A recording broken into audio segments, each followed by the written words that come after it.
Hello my dear children. இப்ப நம்ம unit 4ல sum number 3 and 4 பார்க்க போறோம்.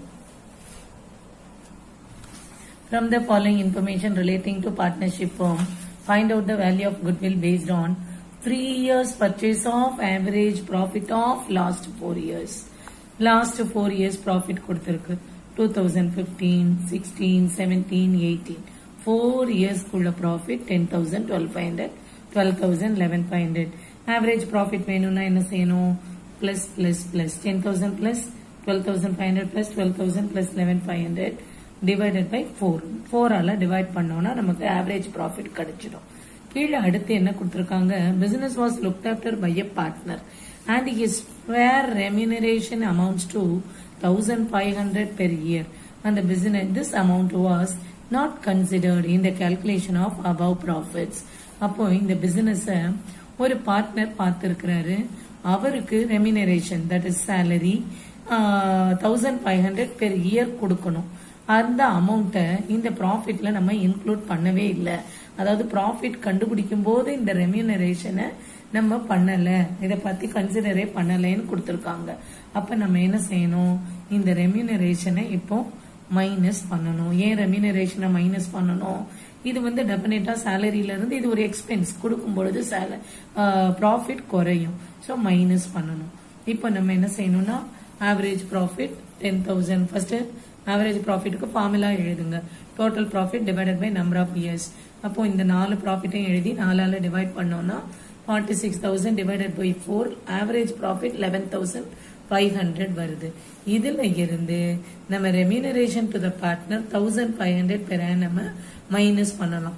இப்ப நீங்க வந்து இந்த கேப்பீங்க 1,500 பெர் இயர்க்குன்னா இது எப்படி 4 வருஷத்துக்கு அப்படின்னா இந்த 4 வருஷ ப்ராஃபிட்டையும் ஆட் பண்ணி 4ஆல டிவைட் பண்ணோம்னா ஆவரேஜா 1 இயருக்கு 11,500 அப்படின்னு அர்த்தம்.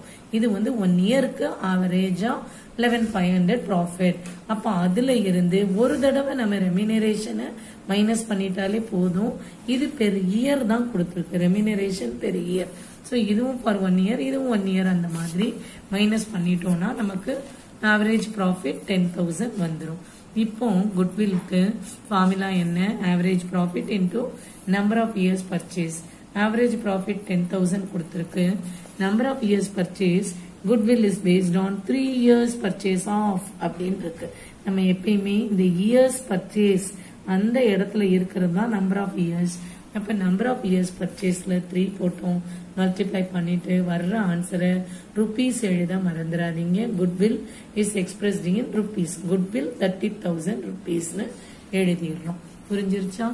ஸோ நமக்கு இந்த மாதிரி ஆவரேஜ் ப்ராஃபிட் கேட்கும்போது 4 ஆட் பண்ணி டிவைட் பண்ணிட்டோம். இது remuneration to the partner per year. So ஆவரேஜா 1 இயருக்கு இவ்வளவு ப்ராஃபிட், அதுல இருந்து ரெமினரேஷனை லெஸ் பண்ணிடுறோம். இப்ப நம்ம 4th சம்ல from the following informations relating to Sridevi Enterprise, calculate the value of goodwill on the basis of 4 years purchase of average profit of 3 years அப்படின்னு கொடுத்திருக்கு. Profits for the years ending 31st December 17, 18, 2016, 17, 18, 1,75,000, 1,50,000, 1,00,000, 2,00,000 கொடுத்திருக்கு. அடுத்தது a non-recurring income of rupees 45,000 is included in the profit of the year 2016. இங்கெல்லாம் பர்டிகுலரா எந்த இயருக்கு remuneration அப்படின்லாம் சொல்லல. இப்போ 2016ல உள்ளதுல நான் ரெக்கரிங் இன்கம் 45,000 இன்க்ளூட் ஆகியிருக்குன்னு சொல்லியிருக்காங்க. நான் ரெக்கரிங் இன்கம் அப்படின்னா என்ன? ரெக்கரிங்னா திரும்ப திரும்ப வரக்கூடியது. நான் ரெக்கரிங்னா எப்பயாவது வரும் நமக்கு. அப்போ ஆவரேஜா எவ்வளவு ப்ராஃபிட்னு கால்குலேட் பண்ணும்போது இந்த நான் ரெக்கரிங் இன்கம் எப்பயாவது கிடைக்கிற இன்கம் எல்லாம் சேர்த்து நம்ம போடக்கூடாது. இப்போ ஒரு பையன் இருக்கிறான், அவன் நல்லா படிப்பான், எப்பயாவது ஒரு தடவை அவன் மார்க் குறைச்சு வாங்கிட்டான் அவனை வந்து ஆவரேஜ் அப்படின்னு சொல்ல முடியாது. அதே மாதிரி தான் எப்பயும் வர்ற இன்கம் எல்லாம் எடுத்துக்கணும், எப்பயாவது வரும் நான் ரெக்கரிங் அப்படிங்கறதெல்லாம் விட்டுறணும். சரி, அடுத்தது closing stock of the year 2017ல க்ளோசிங் ஸ்டாக்கை ஓவர் வேல்யூ பண்ணிட்டாங்க 30,000க்கு. இதெல்லாம் ஆல்ரெடி நடந்து முடிஞ்சு போச்சு. 16ல இந்த மாதிரி நான் ரெக்கரிங் இன்கம் இருக்கு, 17ல ஓவர் வேல்யூ பண்ணிட்டாங்க ஸ்டாக்னு கொடுத்துருக்கு. இப்ப நம்ம என்ன செய்யணும் அப்படின்னா, இந்த மாதிரி 2 அட்ஜஸ்ட்மெண்ட்ஸ் எல்லாம் இருக்கு அப்படின்னா நம்ம பெட்டர் காலம் இப்படி போட்டுக்கிறோம். பர்டிகுலர்ஸ் போட்டு 2016, 17, 18 போட்டுட்டோம். 3 வருஷம் ப்ராஃபிட் கொடுத்துருக்காங்க. 1,75,000, 1,50,000, 2,00,000 அதை எழுதிக்கிட்டோம். அடுத்தது நான் ரெக்கரிங் இன்கமா 2016ல 45,000 கொடுத்திருந்தது. அதை என்ன செய்யணும், 45,000 மைனஸ் பண்ணிடணும். ஏன்னா இது எப்பயாவது கிடைக்கக்கூடிய இன்கம் தான். இந்த இன்கம் இந்த ப்ராஃபிட்ல சேர்ந்துருச்சு, அதை நம்ம எடுத்துடணும். மைனஸ் பண்ணிட்டோம். அடுத்தது க்ளோசிங் ஸ்டாக் 2017ல ஓவர் வேல்யூ பண்ணிட்டாங்களாம் 30,000 அப்படின்னு கொடுத்துருக்கு.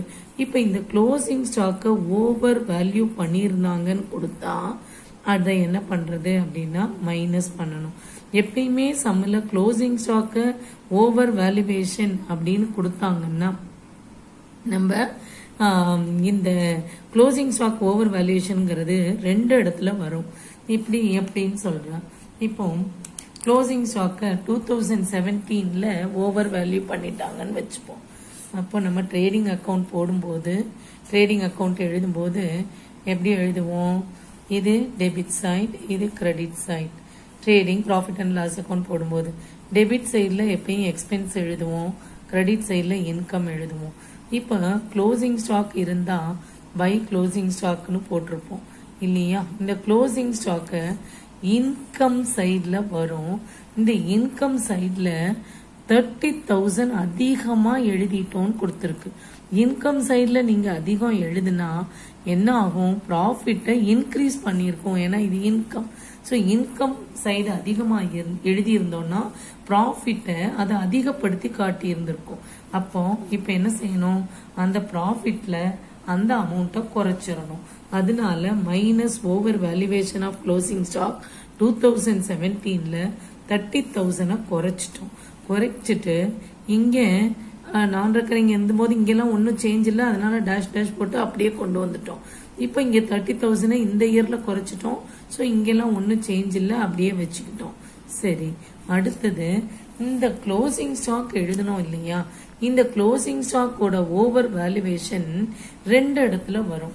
ஏன் அப்படின்னா closing stock of 1 year is the opening stock of next year இல்லையா. அப்போ இந்த 16ல trading profit and loss account balance ஷீட்லாம் போட்டு முடிச்சிட்டோம். அடுத்து 2018க்கு நம்ம ட்ரேடிங் அக்கௌண்ட் போடும்போது இந்த க்ளோசிங் ஸ்டாக் என்னவோ அதுதான் ஓப்பனிங் ஸ்டாக்கா இருந்திருக்கும் இல்லையா. 2017 உடைய க்ளோசிங் ஸ்டாக் தான் 2018க்கு ஓப்பனிங் ஸ்டாக். அப்போ இந்த ஓப்பனிங் ஸ்டாக்லயும் அந்த 30,000 அதிகமாக காட்டியிருப்பாங்க. ரைட்டா, இதெல்லாம் முடிஞ்சு போச்சு. 2016, 17, 18 ப்ராஃபிட்லாம் நமக்கு 3 வருஷமே கொடுத்துட்டாங்க. அப்போ இந்த 18லயும் ஓப்பனிங் ஸ்டாக் அதிகமா வேல்யூ ஆகி இருந்திருக்கும். இங்கே இன்கம் சைட்ல எழுதுவோம். இப்போ இது எக்ஸ்பென்ஸ் சைடுக்கு வந்துருச்சு. இன்கம் சைட்ல நீங்க அதிகம் எழுதிருந்தீங்கன்னா ப்ராஃபிட் இன்க்ரீஸ் ஆகி இருக்குன்னு அர்த்தம். இப்போ எக்ஸ்பென்சஸ் சைடு நீங்க அதிகமா காட்டினீங்கன்னா ப்ராஃபிட் குறைஞ்சிருக்கும்னு அர்த்தம். அப்ப குறைஞ்சிருக்க ப்ராஃபிட்டை சரி பண்ணணும்னா நம்ம பிளஸ் பண்ணிக்க வேண்டியதுதான். அதனால ஓவர் வேல்யூவேஷன் ஆஃப் ஓப்பனிங் ஸ்டாக்னு போட்டு இதே இந்த 30,000 அட்ஜஸ்ட் பண்றோம். அதாவது 2 இடத்துல இது அதிகமாகி இருக்கும். ஒன்னு 17 ப்ராஃபிட்ல, இன்னொன்னு 18 ப்ராஃபிட்ல. 17 ப்ராஃபிட்ல ப்ராஃபிட்டை அதிகப்படுத்தி காட்டியிருக்கோம், அதனால மைனஸ் பண்றோம். 2018 ப்ராஃபிட்ல ப்ராஃபிட்டை குறைச்சு காட்டி இருந்திருக்கும், அதனால இப்போ அந்த ப்ராஃபிட்டை பிளஸ் பண்ணிக்கிறோம். இன்னும் உங்களுக்கு கஷ்டமா இருந்தா ஓவர் வேல்யூவேஷன் ஆஃப் க்ளோசிங் ஸ்டாக்னா ஃபர்ஸ்ட் மைனஸ் பண்ணிட்டு பிளஸ் பண்ணணும் அப்படின்னு ஞாபகம் வச்சுக்கோங்க. ஓவர் வேல்யூவேஷன் ஆஃப் க்ளோசிங் ஸ்டாக்கை மைனஸ் பண்ணிட்டு ஓவர் வேல்யூவேஷன் ஆஃப் ஓப்பனிங் ஸ்டாக்கை பிளஸ் பண்ணணும். சரியா? இன்னும் ஒரு தடவை புரியலன்னா திரும்பவும் ஒரு தடவை அப்படியே பாத்தீங்கன்னா டெஃபினட்டா உங்களுக்கு புரிஞ்சிடும்.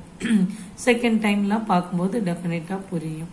இப்ப நம்ம என்ன செய்யறோம், அட்ஜஸ்ட் பண்ணி முடிச்சிட்டோம். இங்கெல்லாம் டேஷ் போட்டோம். ஸோ இந்த ப்ராஃபிட் அப்படியே போட்டுட்டோம். இது மட்டும் பிளஸ் ஆயிடுச்சு. இப்போ நம்ம ஆவரேஜ் ப்ராஃபிட் போட்டோம்னா இந்த 3 ப்ராஃபிட்டையும் எடுத்துக்கிறோம், 3ஆல டிவைட் பண்றோம். அதை ஆவரேஜ் ப்ராஃபிட். குட்வில்லுக்கு ஃபார்முலா எழுதுறோம். Average profit into number of years purchase. So 1,60,000 average ப்ராஃபிட்டை நம்பர் ஆஃப் இயர்ஸ் பர்ச்சேஸோட மல்டிப்ளை பண்ணி 6,40,000 போட்டுட்டோம். புரிஞ்சிருச்சா? ஸோ எந்த சம்மா இருந்தாலும் க்ளோசிங் ஸ்டாக்கை ஓவர் வேல்யூ பண்ணினேன்னு சொன்னா அதை மைனஸ் பண்ணிட்டு பிளஸ் பண்ணுங்க. இங்க over valuation of closing stock, இது over valuation of opening stock. புரிஞ்சுதா? Yes, thank you.